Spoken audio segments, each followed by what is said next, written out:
Welcome to the Franklin Method Fellowship.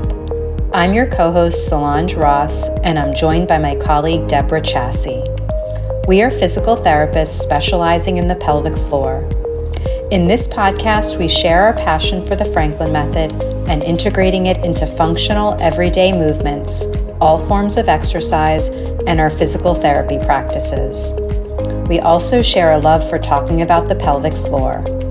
We hope to inspire you to move better and feel better in your body. Always check with your doctor before beginning an exercise program. This podcast is not intended to be used as medical advice.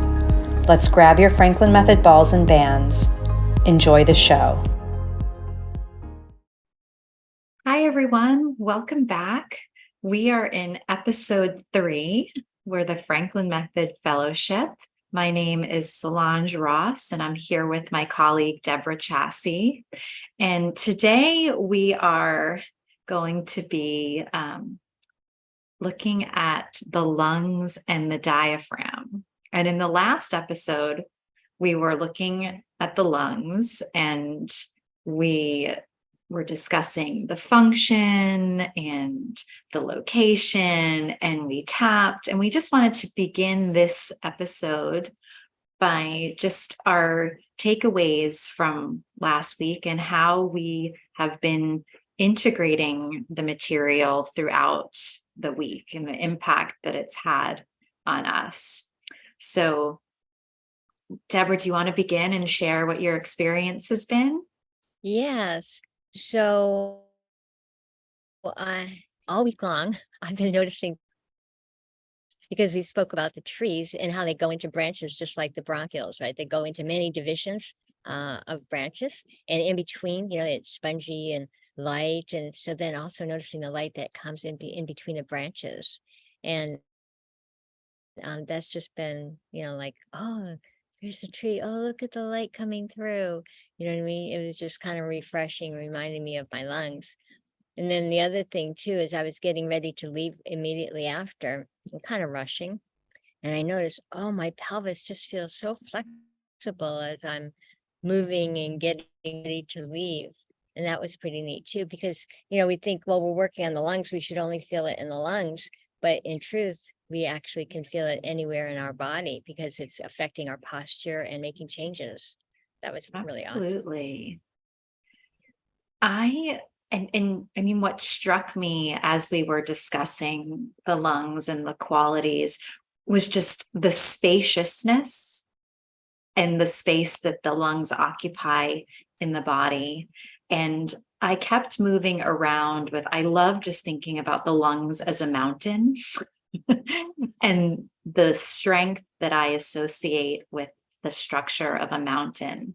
And so not only did I feel spacious, but I also felt these big, strong mountains inside my body. So it was just really cool. And I had never actually carried that thought about the lungs being mountains just with me throughout the week. So that was a real cool experience for me.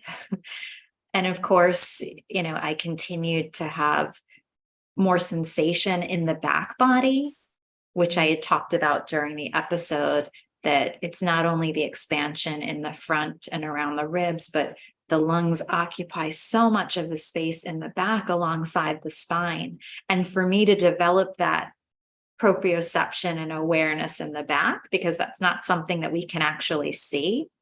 It's easier to connect to something when we can actually see that part. We can touch it, we can see it. And that's kind of, we can touch some of it, but not all of it. I need more of a reacher. Yeah.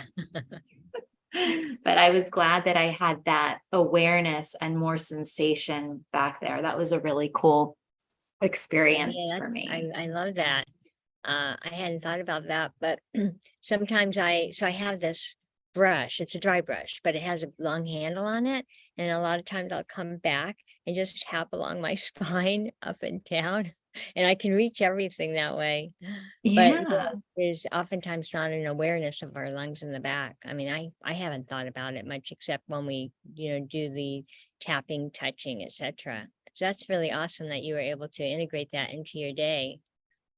And there is no shame in using something, a scratcher, anything to get any sort of prop to get at these places, because anything that you can make more supportive for your body so that you can get that sense of touch, that feel, even having a partner tap along the back just to give you, and that's a great exercise, like all those places. And that's the beauty of when we practice Franklin method in person. We pair up and do partner exercises, so we can really get that from the touch, that embodiment into our system. You know, I have a funny story. So I was teaching in Las Vegas, and so I'm teaching an oncology course, basically. And so I wanted to bring Franklin method into it and, you know, do some on breathing, and because breathing is so important for patients with cancer. But I also did one for the scapula. And you know how with the scapula, you look at the size and shape, and you tap and you touch, and you know, lift your shoulder blades and all of that. So in the group, I asked everybody to, you know, lift their shoulder blades, and on a scale of 0 to 10, how good is that? And so some person yelled out, it's a 10. So like, can't get any better than it. I'm like, okay, good. Well, let's see what happens. So anyway, we go through the process of what we do in the Franklin method. And this guy yells out, oh my goodness, this is so much better. That was like a highlight moment for my day. So funny. So he went from a 10 to a 20. Yeah, he exactly. didn't know that, or maybe a 10 to 100. Right. Anyway, that was great. It just shows you how effective it is.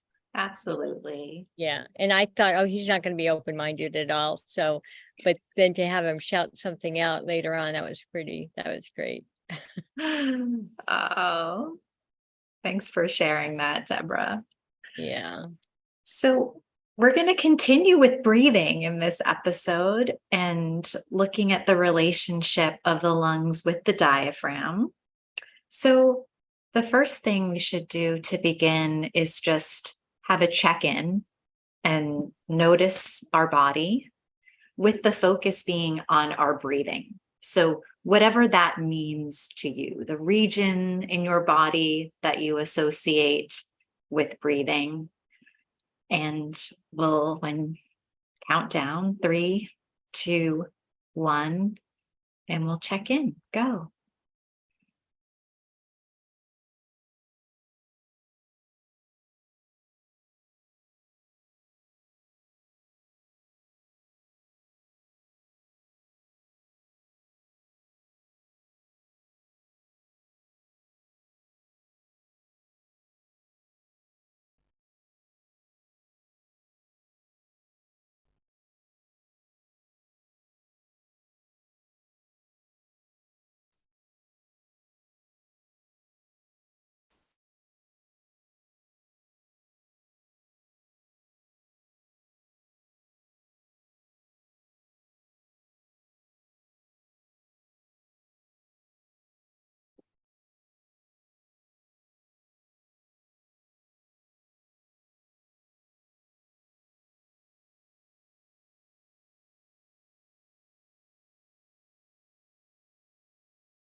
And welcome back. So what did you know? So it's interesting. So I always, I sometimes, well, not always, I sometimes have these moments where, as I'm trying to notice and just be present, because I know so much about the function and what should happen, to really just be present and notice what the sensations are, and not to try to change or force things to happen.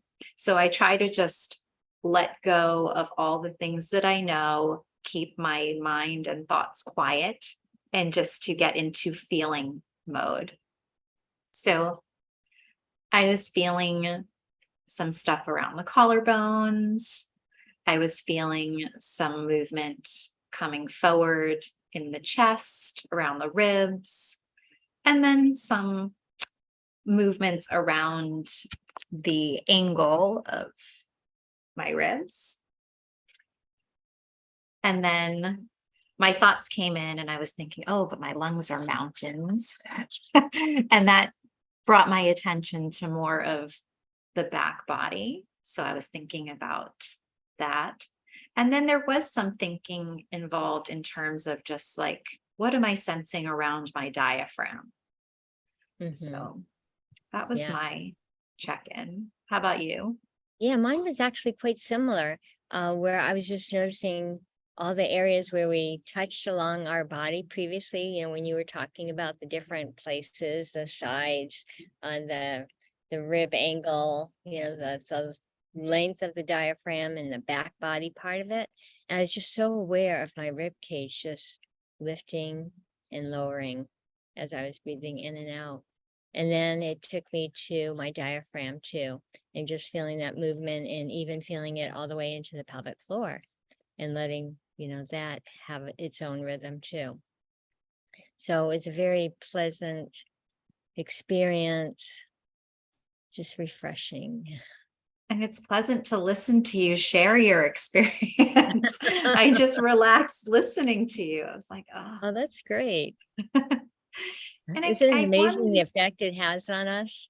it really is. And, I think that's unique too with Franklin Method, to listen to other people's experiences and what they have to share, because everyone will share it in just their own way. And even if you hear something a little bit different, then you can kind of tap into that, and Yeah. it changes the experience that we have in our body.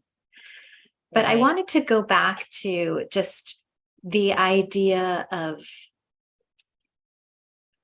feeling and noticing without necessarily doing, because I think that, especially in the beginning, when it comes to practicing breathing, when we hear about all the things that should be happening, there's a tendency to want to force movement, to Right. force movement of the ribs, to force movement of the belly, to force sensations in the pelvis and pelvic floor.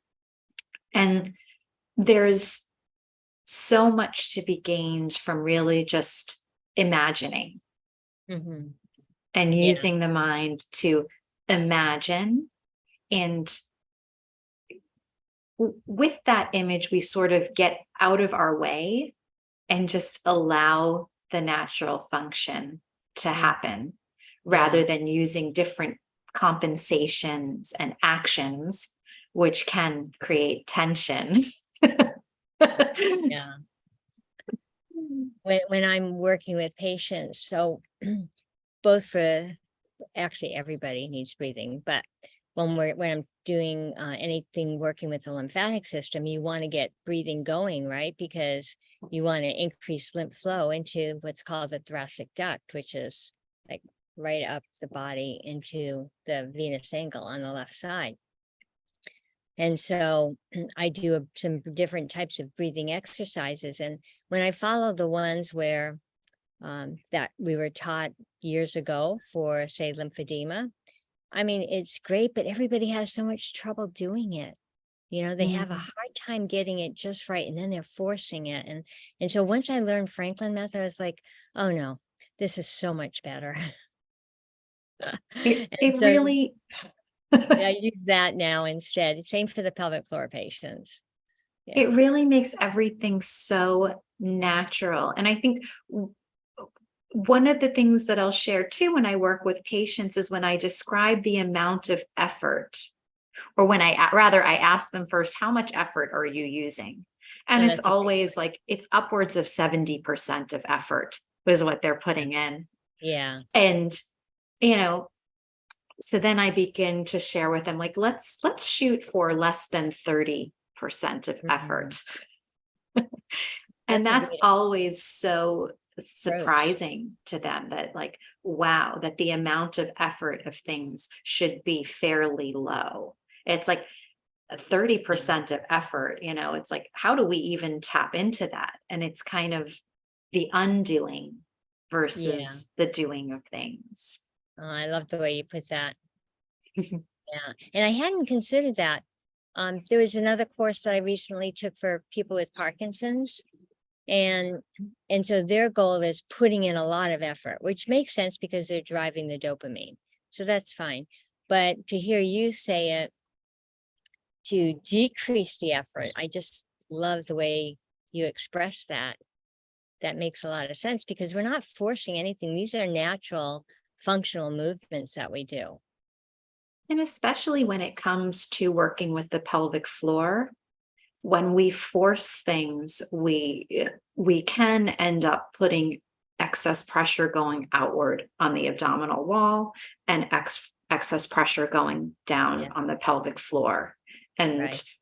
usually women that come in to see me, we're working on just getting a nice relationship and mobility of this pressure system, so things are moving all in the right amount, that we're not pushing and Forcing. doing too much in certain areas. Yeah. Yeah. That's great. So should we take a look at the relationship of the lungs and the diaphragm? Yeah. And something I just want to bring up too. So in the Franklin method, there's something that we say, embodying function improves function.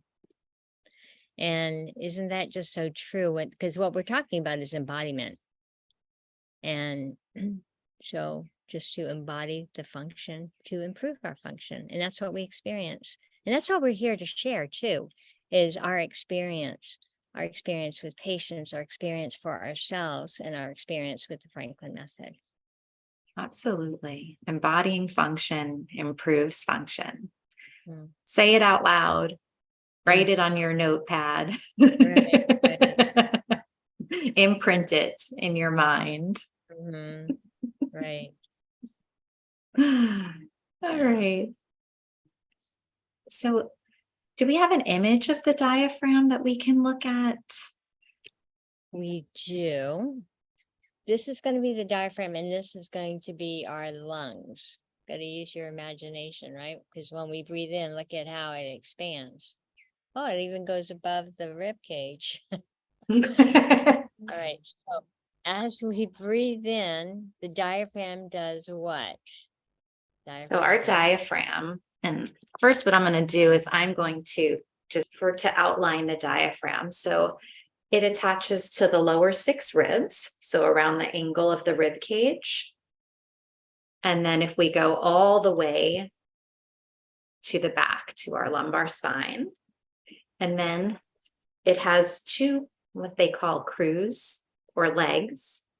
So if we scoop away our abdominal contents, we have 2 legs attaching to the upper lumbar. So if you think about, take away your abdominal cavity and go all the way back. So attaching to the front of the spine, and then attachments all along the rib cage. And it's really the innermost muscle that lines the rib cage. All right. So the question was, let me answer your question now, Debbie, which was, what does the diaphragm do when we inhale? So when we inhale, our diaphragm Right. is going to move down.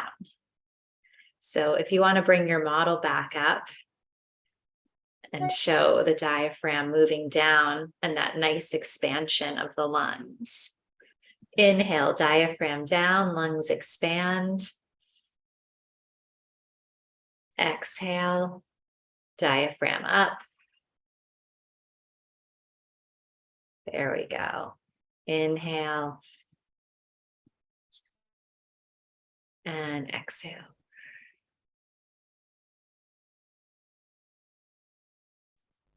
Do that one more time. And the lungs are expanding because they're going along for the ride with the diaphragm. So they're getting that nice expansion as air is getting pulled into the lungs. Air coming in, the lungs are expanded. I meant to say as the diaphragm goes down. And then you exhale and the diaphragm goes back up with the lungs. So the lungs are attached to the diaphragm. So as you breathe in, the diaphragm comes down, it's contracting downward, and the lungs are filling up. Don't you feel the fullness of the lungs right now when this sphere gets enlarged? And then as you exhale, the lungs and the diaphragm go back up. The sphere is such a great visual. It really is. The challenge being, can we imagine without forcing our body to expand and fill up like this big balloon? So to really just follow that beautiful image that you showed of the sphere, how as the diaphragm moves down, the lungs are just riding down and expanding open on top of the diaphragm. So being the image as opposed to really trying to force and push our way open to expand the sphere, which would be our lungs. Yeah, I just love that feeling. The sphere is great. So why don't we talk about exhaling? People that are teaching breathing are using the 4-7-8. So you breathe in, inhale on 4, hold for 7, and then exhale on 8. And that's okay, but it can be stressful. So I was just teaching this to a lady yesterday, and she goes, "Oh, you like 4-7-8?" And I said, "Well, no, this is going to be different. One thing that we want to do is increase exhalation, right? We want to slow that down. So we take a breath in, right? We do that pretty quickly, but then to lengthen that exhalation, and we can do that by saying, shh.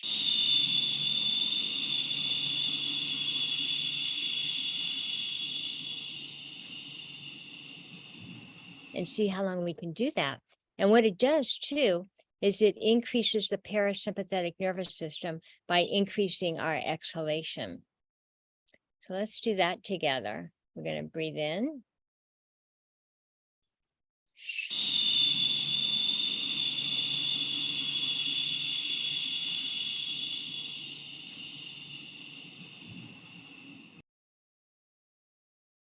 And then inhale.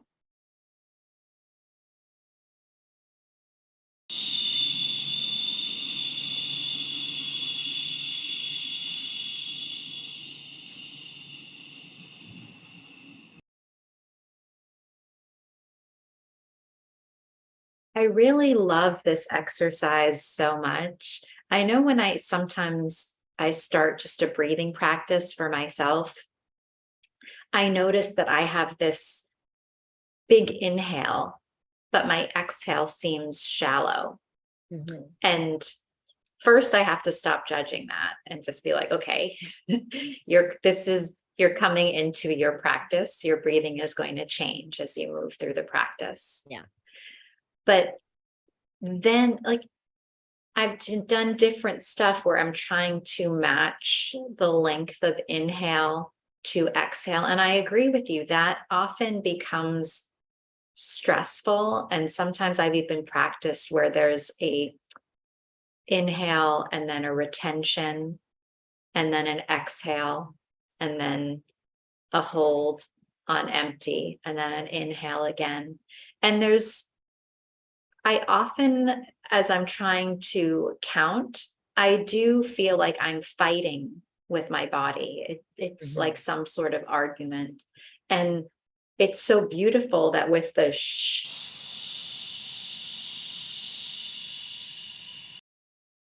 it allows me to go above and beyond what I would think that I would be able to go at. And it's also very gradual and paced as opposed to exhaling and like the exhale coming so fast out. Mhm. Yeah. So I really enjoyed that. And then after I do a few of those breaths, there's something that's sort of amazing that happens. The next inhale becomes reflexive. Mm. Wow. That's great. And by reflexive, meaning it happens on its own.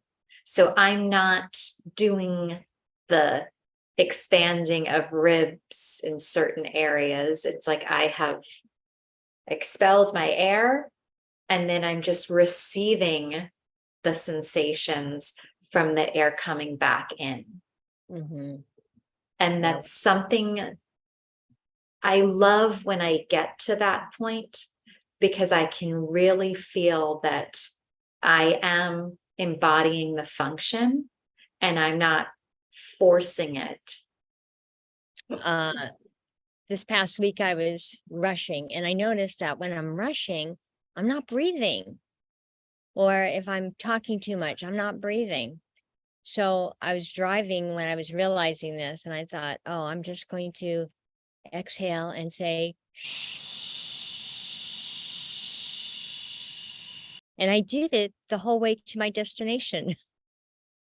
And so by the time I got there, I was just in such a great parasympathetic state, rest and digest. And I was very comfortable. It's easy for me to get more sympathetic, which is, fight or flight. And so my goal for myself is to be more parasympathetic. And breathing gets us there. It gets us there. And we have to also praise our sympathetic nervous system too, because it does give us the energy and the drive to be able to get there, right? That excitability, Yeah. right? That gets us going, that gets us when we're doing a mode of exercise that we love, right? Like Mhm. we need to have that excitement, but we also need to have that balance that though we're excited to get where we're going, Yeah. it doesn't, we don't have to become overly stressed out in the Right. process. So Right. then we can use this exhalation to really arrive in a nice balanced state. Right. And I think that's why when I swim, going back to the swimming again, when I swim, it's so breath focused. And there was this one time 10 years ago, and I went to visit a friend, and I love my friend dearly, and we get along great. But I woke up that morning and I was like, I don't feel right. Something feels off. I need to go home. I was going to spend the day with her. Yeah. And I was just like, yeah, I actually felt depressed, and I don't normally get depressed. So I drive back home and I'm still feeling that way. And I thought, you know what? I just need to go swim. I just need to show up, even if I just stand there in the water. That's all I need to do. But of course, being a swimmer, and you get to the pool, what are you going to do? You're going to swim. And so then you're regulating your breathing without forcing anything. And that exhalation is usually longer. I don't know how you do it, but I'm exhaling as I'm underwater, and Mhm. then I come up for more. Yeah, And so I then you're think prolonging that breathing. And I got to tell you that after I was done, the depression was 100% gone. I believe it. I absolutely believe it. And what I think when I'm swimming, because we're taking a breath as our head turns to the side. And then I think what I do is like I am blowing a lot of bubbles Yeah. underwater. Yeah. So it's that blowing of the bubbles is the prolonged exhalation where I Exactly. will keep going and going. Mhm. Yeah. So It's fun. I'm glad we can share that experience together. And I think knowing it's so great that you knew what your body needed and that you honored what your body needed. And I'm sure your friend understood the Of fact that course. Yeah. Right. that you needed to take care of you and that's what you needed to do in that moment. Yeah. Yeah. Awesome friend. So yeah, continuing on with our exploration of the lungs in relation to the diaphragm. let's put our hands on our ribs and feel more of this expansion and this movement. And you've got a beautiful prop for us, Deb, I do. right? All right, I'm going to show it to you. My daughter bought this in another country. Because we were in Ooh, San Francisco together, and I was looking for a really nice fan. And then she found this in another country. I can't remember, Vietnam maybe. And beautiful. so she bought it for me. Isn't that awesome? It's I know, really I love it. beautiful. Very So, authentic. so maybe even before we do the embodiment with the fan, let's place our hands on the angle of the ribs and let's just take a few breaths and see what we feel. So I have my hands on the angle of the ribs, and let's take a breath in and out.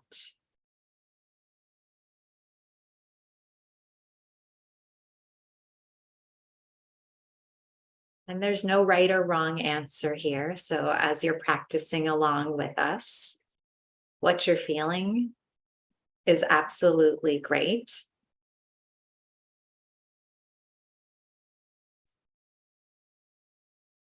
But let's draw awareness to what we feel along this angle of the ribs.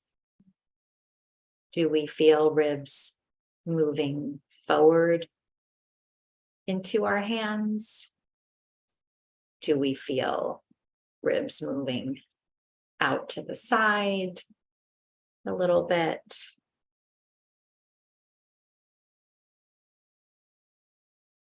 Do we feel maybe maybe we don't feel much of anything, and that is absolutely okay. And it's worth saying that now, because this is a practice, and the only way to get better at doing something, noticing and feeling things that can be more subtle in the body, is to practice. So if we don't feel much, that's okay. That's our starting point. And the good thing is that we're going to do an exercise to try to get the function going and to see if we can make a change. And let's see if we can sense when we breathe in that this angle of our ribs is widening like an opening of a fan. And then as we exhale, the fan would be closing. So inhale, fan widens. Exhale, fan narrows.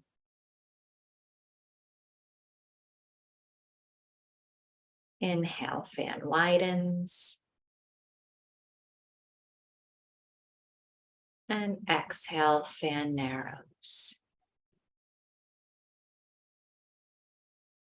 Really allow your fan to widen on the inhale.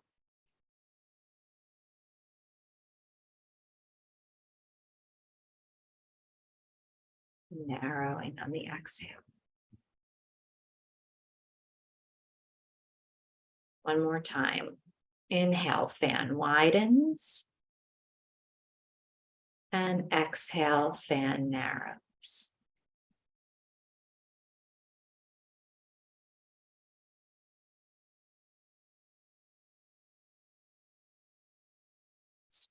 Take a moment to notice, feel our body.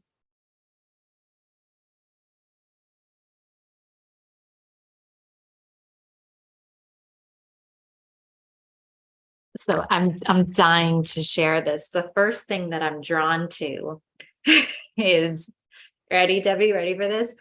This relaxation sensation along my jaw. Oh, cool. That's the first thing. It's like I felt myself smiling, but then I kind of felt like my smile like melted out. And then I was like, "Ah, of course, my jaw has relaxed, and I feel like my tongue is like resting nicely."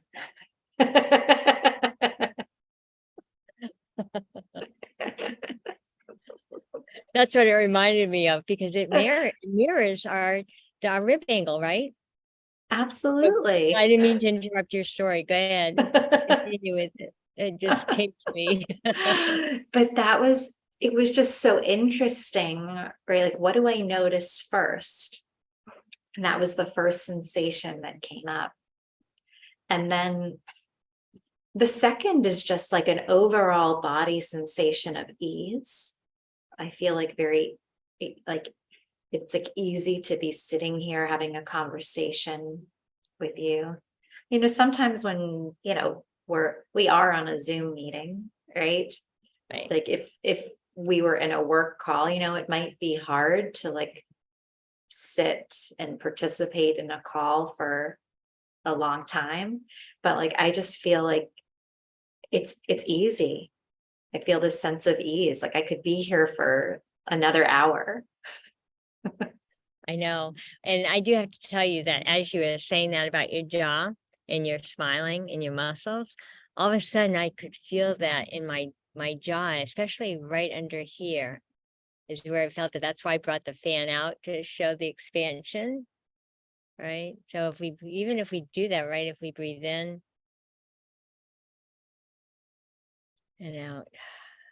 And we will definitely get into this relationship in a later episode down the line, but certainly the muscles of the pelvic floor and the muscles in the floor of the jaw, they are mirroring each other with Yeah. this widening and narrowing of the rib angle. So I'm sure that I relaxed this whole area. If we think about there being this mini fan extending from like, I Right. almost want to think of it like my occipital condyles to the tip of my chin, like Oh, that widening and narrow, like there being kind of like a fan there that's widening and narrowing.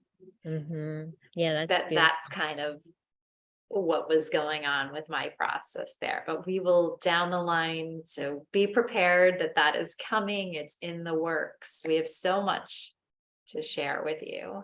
Yeah. Well, why don't we talk about the ribs again? Mhm. Because we do know that our ribs move when we breathe in. And just feel when we breathe in and exhale. And by the way, if you can't get your hands like this, it's fine. You can always do this. Or even if you have to just bring it down or put it in the front.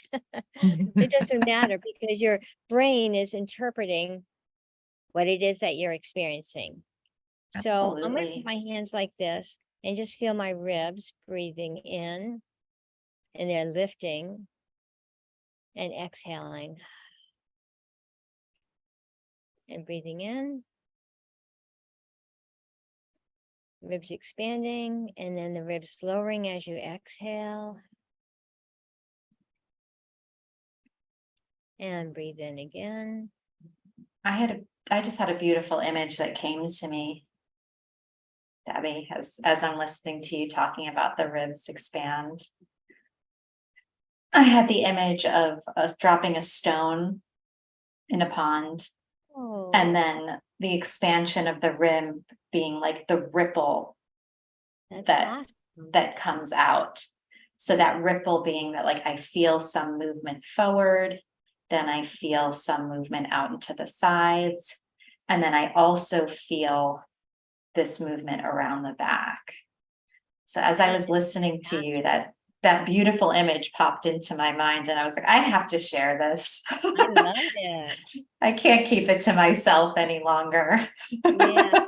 Oh, let's use that image as we breathe in because I'm even thinking as we're breathing in the air, that's the stone dropping Mm. and then breathing in and exhaling.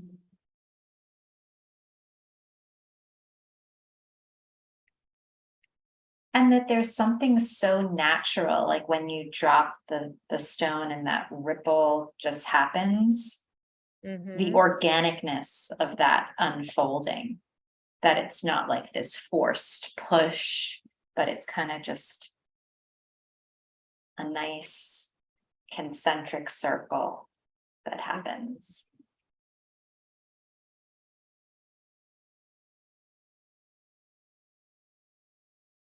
I like to go up on my ribs and feel that.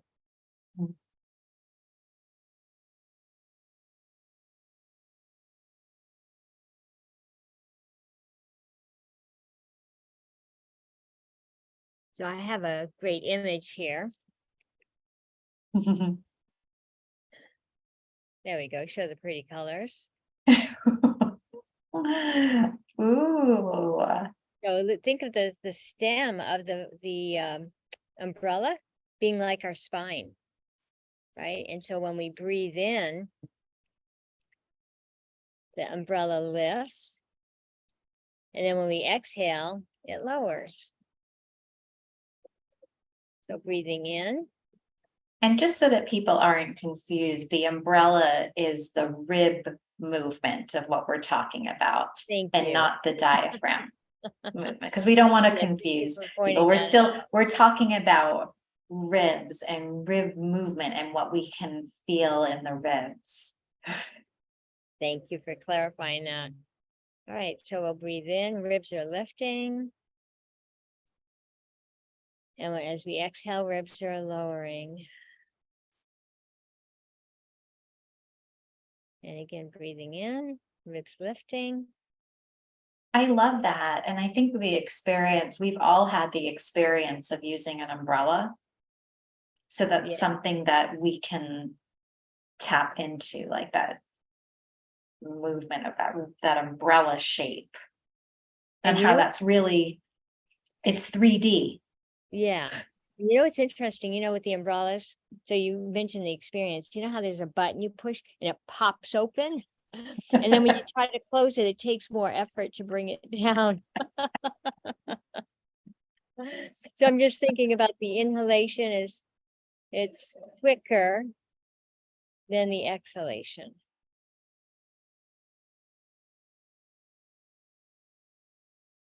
I like that too, because it's like that exhalation taking time, and then like that burst of the ribs opening is kind of the reflexiveness that's happening. Yeah, it's reflexive. Exactly.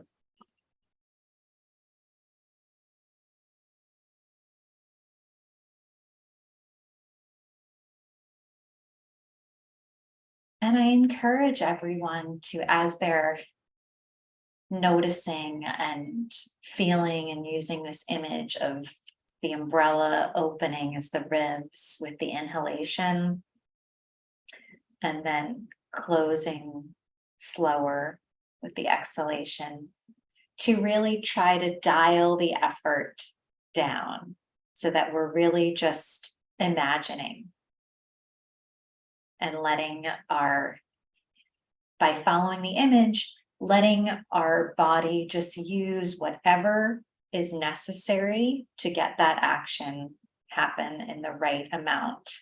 Letting it be more natural. Mm-hmm. And I think reminding everyone that these movements in the body are small and subtle. It's not always these big movements that we're looking for. When we show things in an image, making the image larger than it seems is helpful to have that as an image. But what we're trying to notice in our body and feel is things that are more subtle and gentle. And the image may be big, but the sensation itself may be small. And the other thing too is I don't want to take away from deep abdominal breathing, which we'll do at another time, where we can accentuate the abdominal movement, but we do know that the ribs move as well. And so sometimes when I'm having patients breathe, because that's part of my evaluation, see how they breathe. Me too.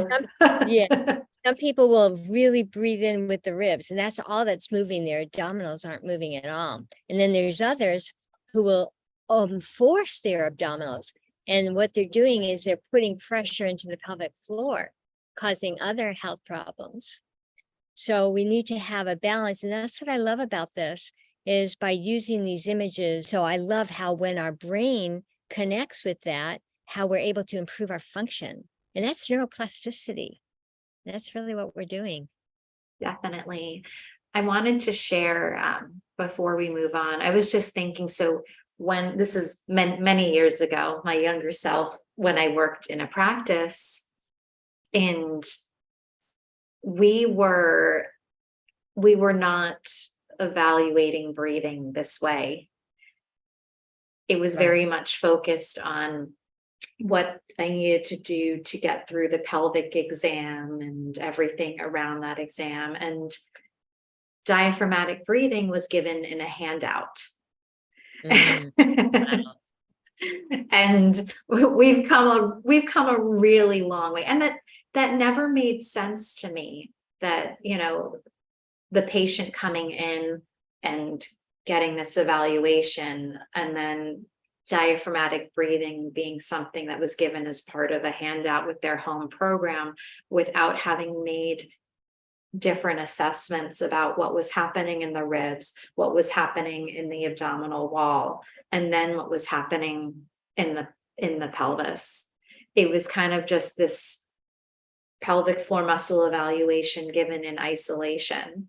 So I'm happy to say that we've come a long way. You know, it's like I had learned that skill set, but then really to be able to evaluate the function and then to look at the pelvic floor as part of the whole and part of a system, it's really, really a game changer.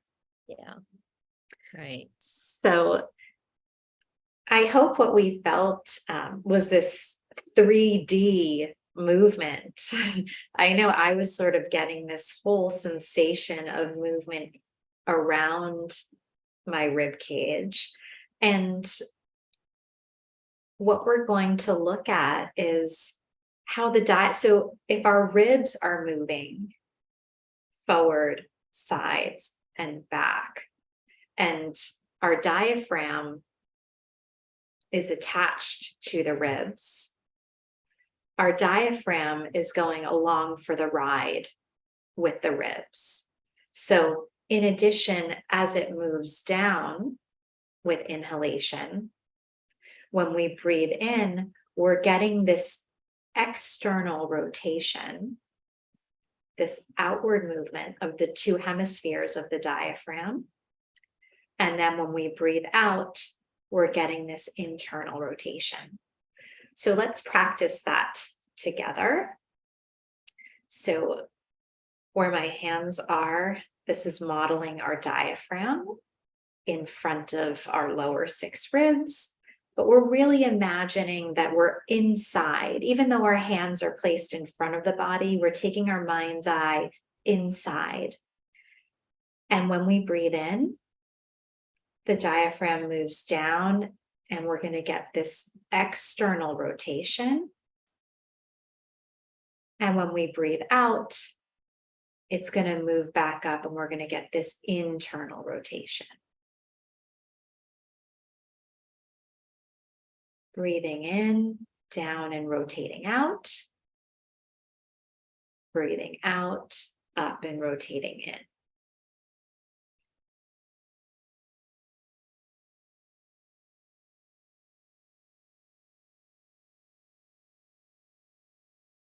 And Debbie is giving us this beautiful visual of our lungs, which are, we know they're riding on top of the diaphragm.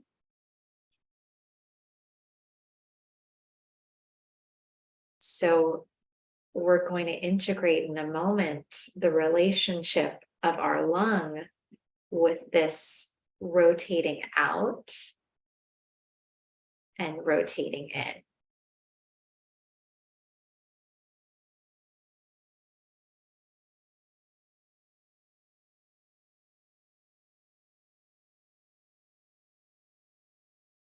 And I just want to say, as you practice these exercises, it's really important to stay with the cycle of your breath.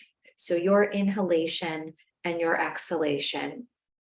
may be different than mine, and that's absolutely okay. So keep the hand modeling with your rhythm, and that is perfectly fine. It doesn't have to match mine. This is not like when you're in a class and everyone has to look exactly the same as what the instructor is doing. We all have a different rate that we're breathing with. So we want to really stay with what we're noticing and feeling in our body. And your hand placement does not need to be the same as mine. That all that variation is really okay and super important, because this is all about your experience. We're sharing ours with the practice, and you're having your own experience in your body. I'm gonna share. Here we talked about this, the pleural ligaments. So this is the pleural dome. This is the mountain that Solange always talks about. And the pleural ligaments are attached. There's 3 of them on each side from the pleural dome, the top of the lung, to one goes to the cervical spine on the vertebral body. So this part of the spine is called the vertebral body.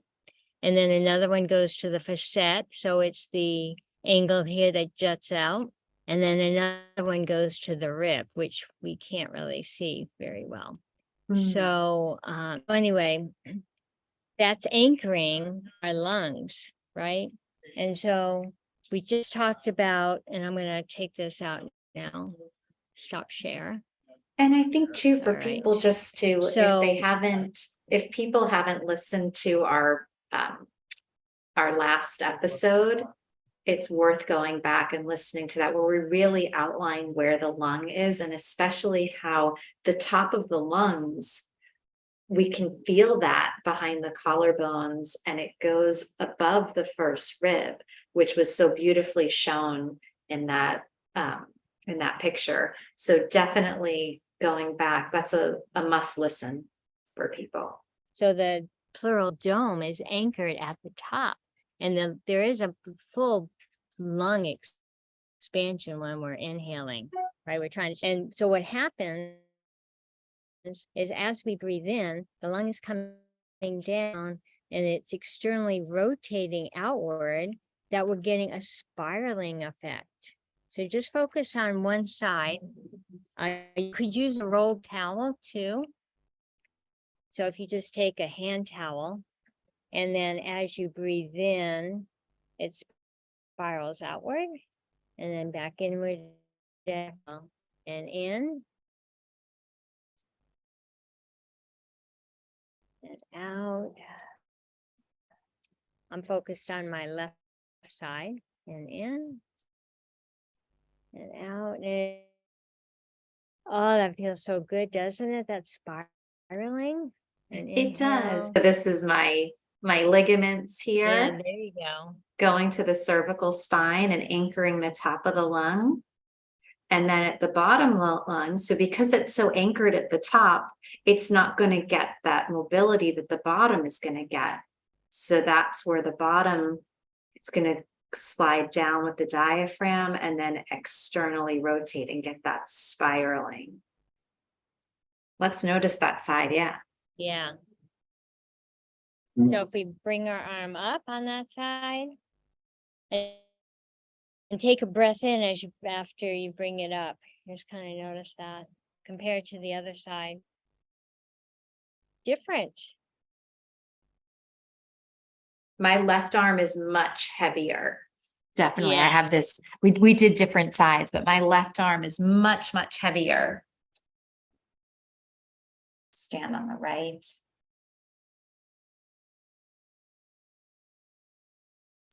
Left. I have all this shakiness on the left, where like the right, when I bend into the hip and knee, I get this kind of smooth, organized sensation. My hamstrings on the right side is the side I didn't do, is very restrictive in comparison. Me too.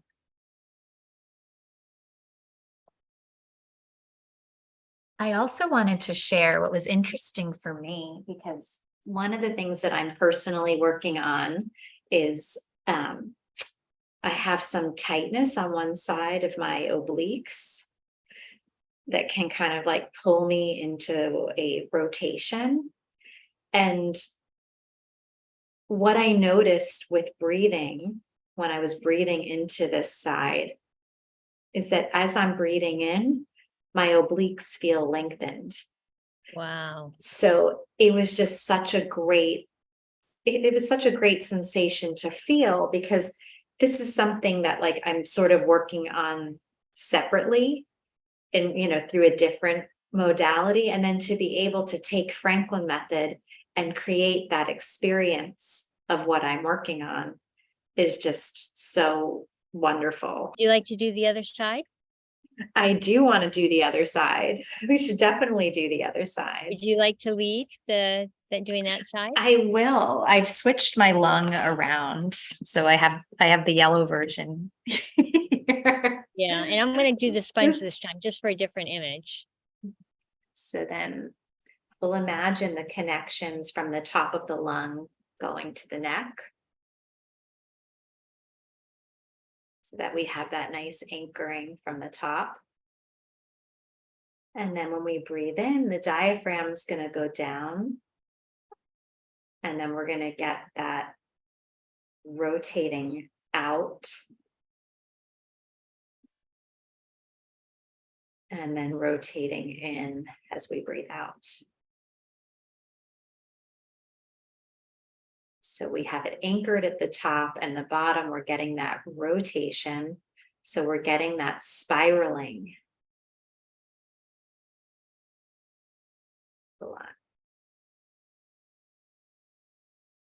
Breathing in, the bottom is going to rotate out. Breathing out, rotates in.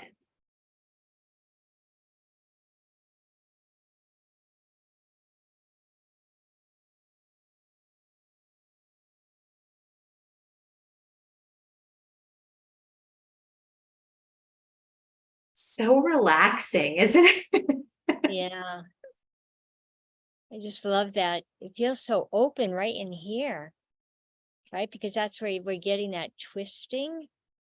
For right? The me also, spiraling. it's like I feel this sensation happening with this rotation. I feel something nice happening like in this area of my body, sort of like a stretching and a lengthening.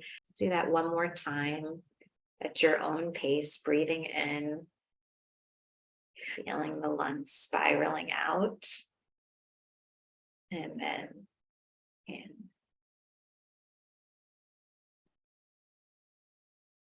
And then when you're ready, we can do our checks and balances. Checking our left arm.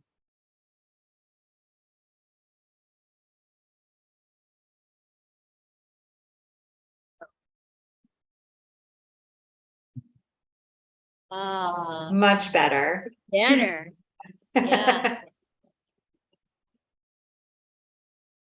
Oh, and the hamstring is so much better too. Can you see the difference? Again. What really, the sensation that really is staying with me right now is just, I kind of feel like in both, when I breathe in, kind of this spiraling sensation, which is extending more into the back of the lungs. So I love that. I feel like I'm really using the surface area Yeah, of the right. lungs. Playing the whole tennis court. I'm playing the whole tennis court. Right. Yeah. Look what I have here. Ooh, that's beautiful. Did you find that on the beach? Ooh, and you put it up to your ear and you hear, the vibration from inside. So a relative gave this to me years ago. Aw.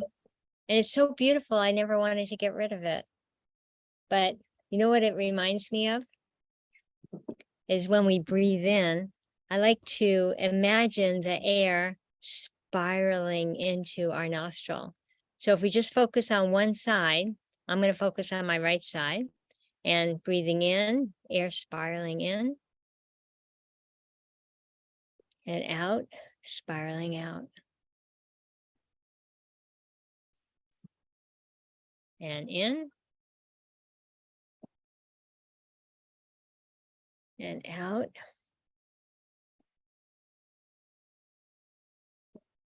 I love that. I'm feeling that spiraling, but also thinking, because I still have the sensation of the lungs spiraling as Oh, well. So wow. I'm feeling that spiraling going in, Yeah. You know but then what? I'm connecting it to the lung spiral at the Right. same So, time. and isn't that interesting? Yeah, that you can get the spiraling from from both of them. Yeah. I just love that I was really focused on what you were describing, and then I was feeling that sensation still, and I was like, oh, this is It's a great fantastic. image. Yeah. It's the best. So staying on that side, let's do 2 more times because I love the comparison after. Yeah.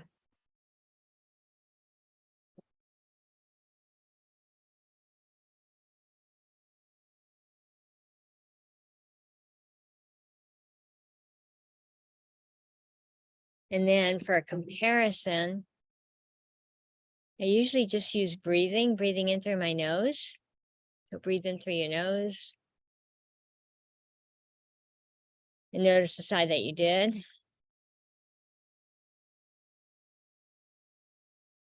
It feels so much more expansive on that side, even into my sinuses. It's night and day. Like the other side, I feel like it's constricted. I feel like it doesn't exist.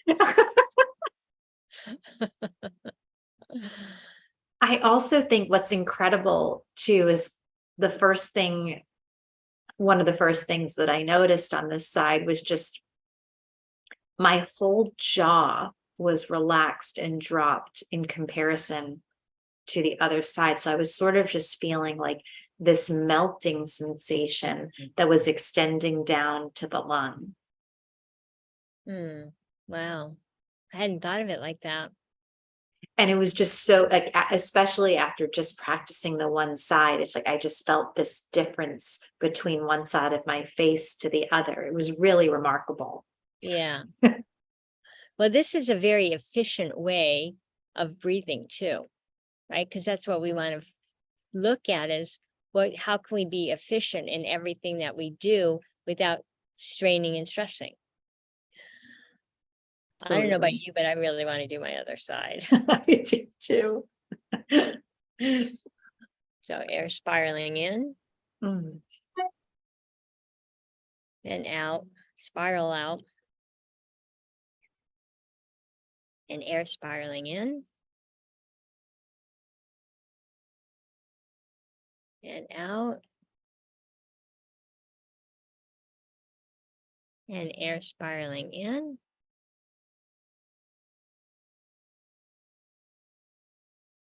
and out. And one more time, it's air spiraling in and out.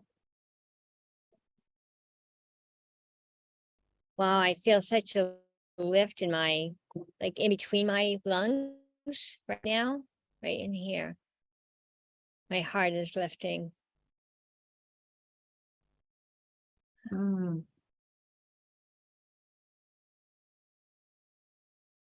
Better range of motion to the left. So right's always easy for me. Left is working on improving. It's better than it was.